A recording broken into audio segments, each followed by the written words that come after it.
Hey, welcome to Medicare 101. We are so glad that you're with us as we are walking through a series of videos to help you understand how Medicare really works, what the pitfalls and penalties can be when you're on Medicare, and ultimately to get you the most information so that you can make the right decisions about Medicare from the very beginning. We want you to have the greatest peace of mind in your Medicare years and save you the most money if we can. Today is a very important topic. It's our first in the series, and that is when and how do I enroll in Medicare? One of the biggest questions that we often get is when do I need to do this? Do I need to do this when I'm 65? Or what if I'm going to plan to work past age 65? What do I do? And that's what we're going to be covering in today's episode. We are so glad that you're here, and I hope that this will be helpful information for you. We want it to be just as simple and easy to understand as possible. We understand Medicare can be very complex, very complicated, and confusing, and we want to take the confusion out as much as possible. My name is Randy Bond. I have been a Medicare agent for about a decade now. My wife and I have helped well over 1,000 people just like you have that financial peace of mind and that security of knowing that they can get the health care when they need it and save the most money in the process. So we want the golden years not to be depleted of the gold if we can. And today is entirely educational. In fact, anytime you will work with us, you're going to find that everything that we do is educational in the focus. We are not pressure people. We just want you to have the best information so that you can make the best decisions you need for your situation. And we understand there is not a one size fits all. Even for married couples, we see that sometimes one needs one thing, one needs another, and we want to help you do that. But today is just the information, and be glad to help you out any way we can. So if you have any questions, you can drop those in the comments or reach out to us, and we'd be glad to help you for your situation as well. So let's talk about who first is eligible for Medicare. Medicare was originally designed to be kind of a health insurance safety net for our seniors. And so the eligibility age is 65, and this is an important decision point for you if you're in that camp. Now, the other requirement to qualify for Medicare is that you must be a U.S. citizen or a legal resident for at least 5 consecutive years in order to qualify. Now, some people under age 65 in special circumstances, or if they have a disability, will also qualify for Medicare. If you are on Social Security disability income, you will automatically be enrolled in Medicare in your 25th month. And that's 25 months from the date of the award of your disability. For most of you that are watching, you're probably watching this because you're aging into Medicare and you need that information to know what and how do I do this? And that's what we're here to do. So your 65th birthday month, the month that you're turning 65, is the significant moment that you need to make some important decisions.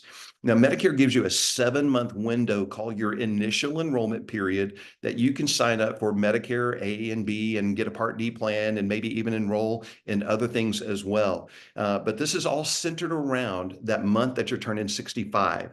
So Medicare gives you that month plus the 3 months before and the 3 months after as your window in order to sign up for Medicare, in order to get enrolled in that.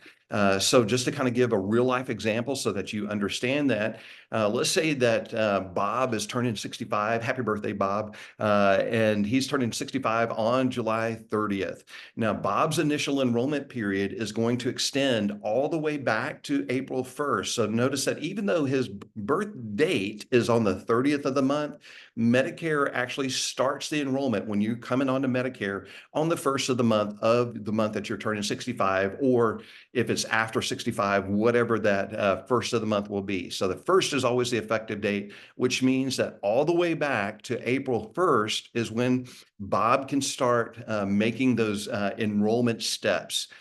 He has all the way until October 31st in order to be able to sign up and enroll in Medicare. So this is an important window for you to be aware of. So if you need to pause and take a moment to think about your birth month and count on your fingers like I do, 3 months back and 3 months ahead, that'll help you to know what your window is there, because this is very important. So when you are coming into your initial enrollment period, that 7-month window, you can, number one, enroll in Medicare Parts A or B, or A and B, whatever your situation needs at that time. We'll talk more about that in just a moment, why some people may not need Part B. If you're not planning on continuing to work, you're not going to have any other insurance. Most people are going to be signing up for A and B, but you can defer that Part B enrollment to a later time. And we'll talk more about that in just a moment. You can also, during that initial enrollment period that you have, enroll in what's called Medicare Advantage plans. That's also known as Medicare Part C, or as an entirely different option. And we'll cover this in another episode on Medicare Advantage versus Medicare Supplement, the pros and cons of each of those, and when and how you can sign up for those in another episode. So stay tuned for that. And then if you have that Medicare Supplement route, that's also the opportunity that you can enroll in that third thing right there, the Part D prescription drug plan. So this is an important window that you're going to be doing a number of important things. You're going to be making some important decisions about which parts of Medicare you need and which ones you're going to go ahead and enroll in during that period of time, if you need to enroll in those at all.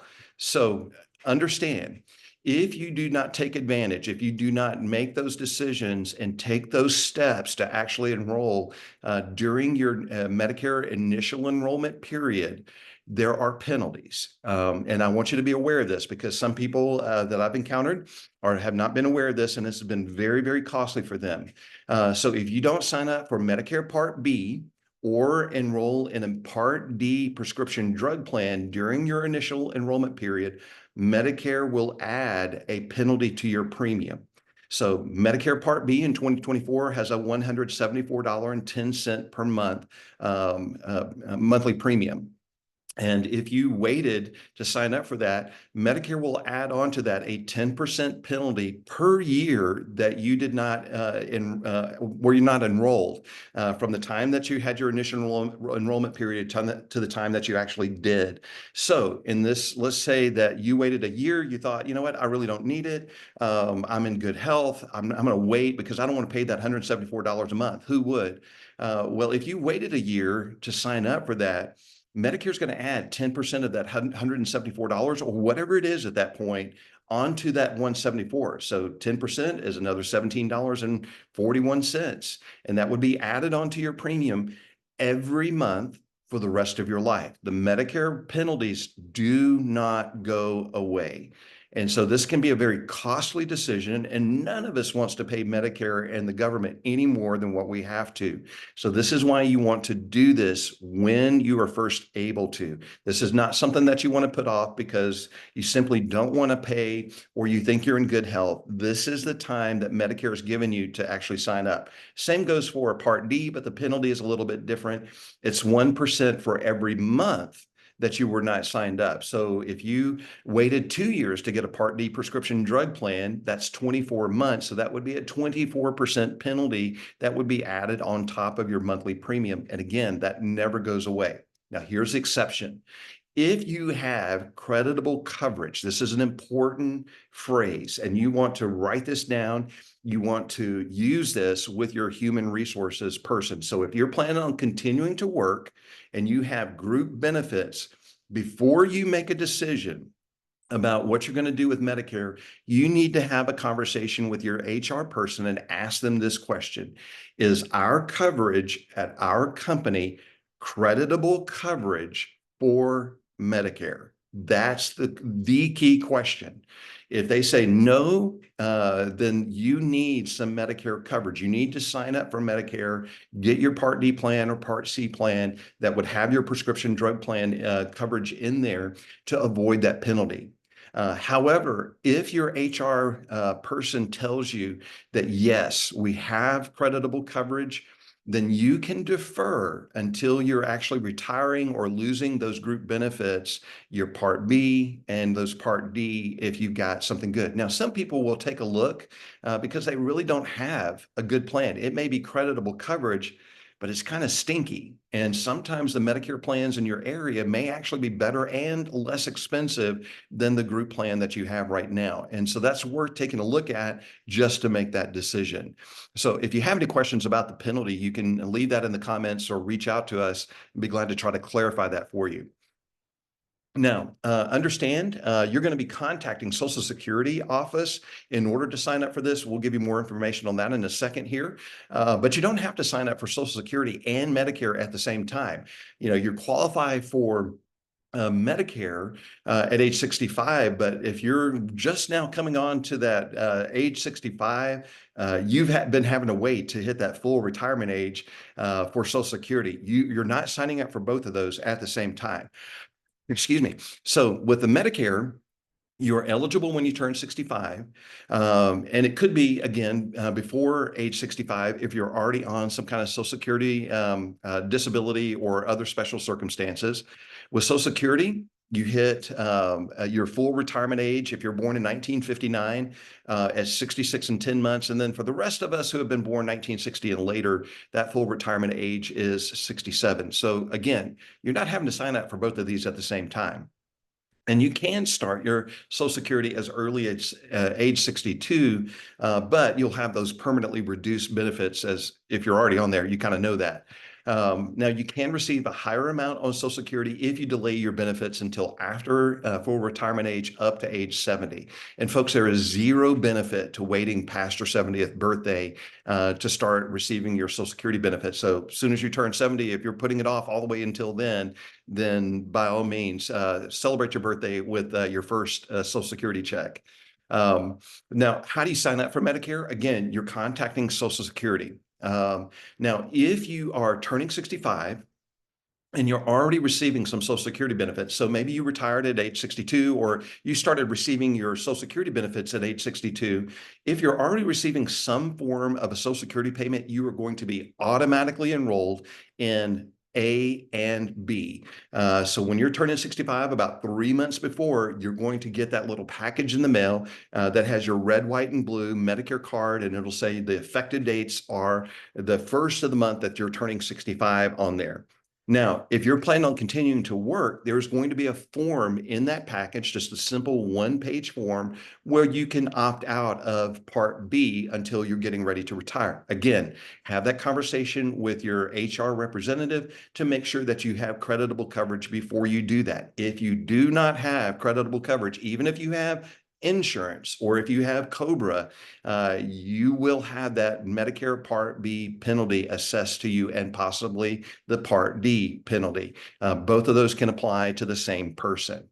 Now, if you're turning 65 and you're not yet receiving Social Security benefits, you will need to contact the Social Security office to enroll. So if you're not receiving checks or direct deposits from Social Security in any form, you're going to need to take action steps to actually enroll. Now, you can do that by going to ssa.gov/benefits/Medicare, and you can enroll online that way. Or you can call 1-800-772-1213. That's the Social Security number, and you can enroll over the phone that way. I would recommend calling very late at night or early in the morning because the hold times can be a little bit long sometimes. And then the third option is just go to your local Social Security office if you live near enough to one of those to do that in person. All three of those are acceptable ways to enroll in the original Medicare Parts A and B. Now, we'll talk in another episode about the things that you need to go with it and why you do. Because number one, Medicare was never designed to cover all of your costs. From 1965, when it was first introduced, there's always been cost share, and some of that can be expensive. Number two, and this is a biggie, there is no safety net on Medicare. There is no magic number that if you hit $10,000 in medical bills that Medicare pays everything else. It is unlimited cost share. And that means if you have a bad enough situation, you're having $1 million worth of chemotherapy, you could get medical bills of $100,000 even when you're on original Medicare. And this is why you need to have either a Medicare supplement or a Medicare Advantage plan. More on that in another episode. Now, What if you're planning on working past age 65?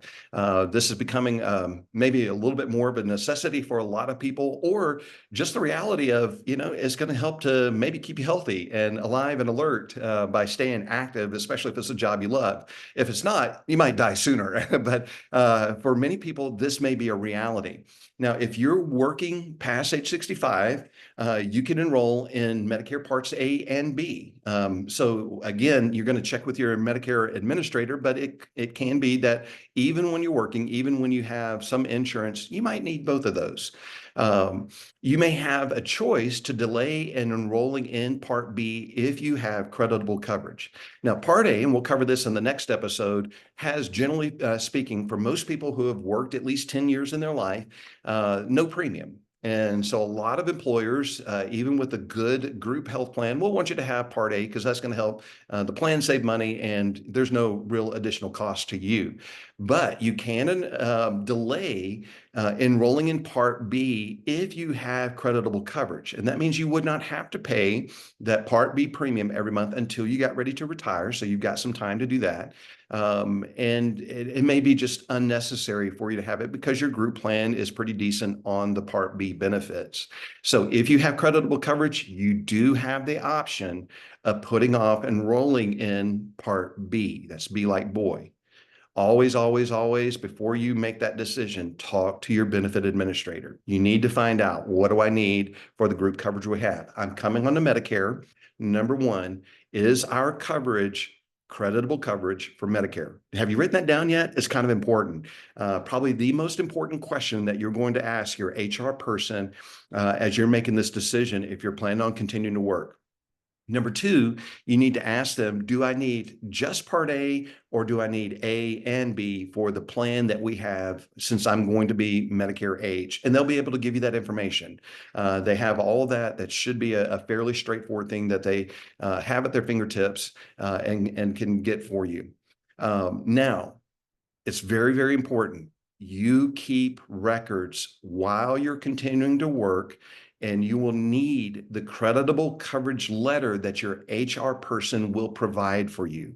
This is the evidence that when you do eventually retire and you do enroll in Part B and get whatever else you need, this will be your evidence to Social Security that you did have creditable coverage and you will avoid the penalty.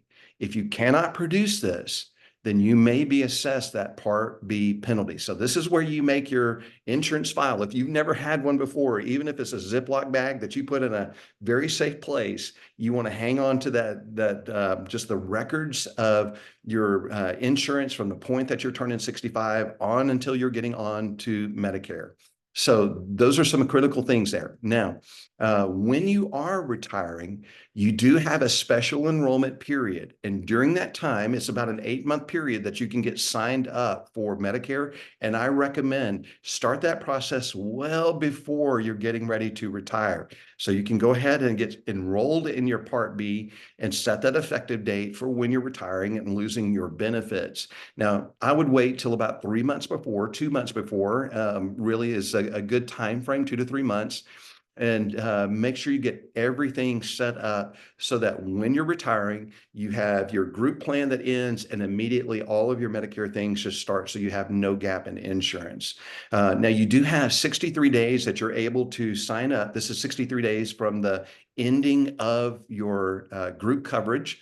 That you can enroll in the Medicare Advantage plan or your Part D prescription drug plan, and similar kind of window also for Medicare Supplement. So most of the times when I'm working with people who are getting ready to retire, I tell them 3 to 4 months out, go ahead and get enrolled in Medicare Part B. As soon as you get that card, that's when we can begin to help you. And then 2 months before you're getting ready to lose your coverage, that's when we can go ahead and get you enrolled and your Medicare Advantage plan, your supplement plan, or your Part D plan, whichever you need for your situation, so that when you retire, you can go day one without the group coverage and you've got everything all set up and ready to transition to life on Medicare. That is the best thing to do to help avoid any kind of gaps like that, because we don't want that for you. Now, in order to get signed up for a Medicare Supplement or a Medicare Advantage plan, you must have both Medicare A and B. You cannot just continue to ride with only Part A and get the supplemental coverage as well. You need to have both A and B when you're coming out of your group coverage in order to sign up for Medicare Supplement or Medicare Advantage plan. Okay.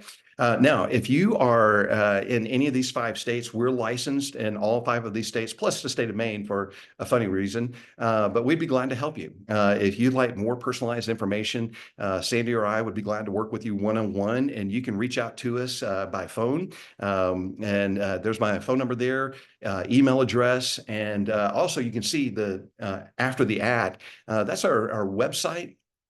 You can also go onto the bondinsuranceSolutions.com website, and you'll find a set an appointment tab on there, and you can set up an opportunity for individual consultation for your situation right there. So if you're in any of those 5 states, Oklahoma, Texas, Arkansas, Louisiana, or Mississippi, we can certainly help you out. If you're outside of that area, you can just leave us a comment below, and we'll try to get you directed where we can and help you with general information about Medicare. But if you'd like particular information, we'd be glad to do that with you and for you. Hey, thanks again for watching. If this was helpful in any way, hope you'll give it a thumbs up. Hope you'll subscribe to the channel, and make sure you watch the rest of the series, or at least the ones in there that are really the questions for you. We're going to be covering every topic on Medicare. And if we're missing anything, you can always reach out to us or in the comments or by email, and we'd be glad to help you out. Hey, thanks so much. We'll see you next time on Medicare 101.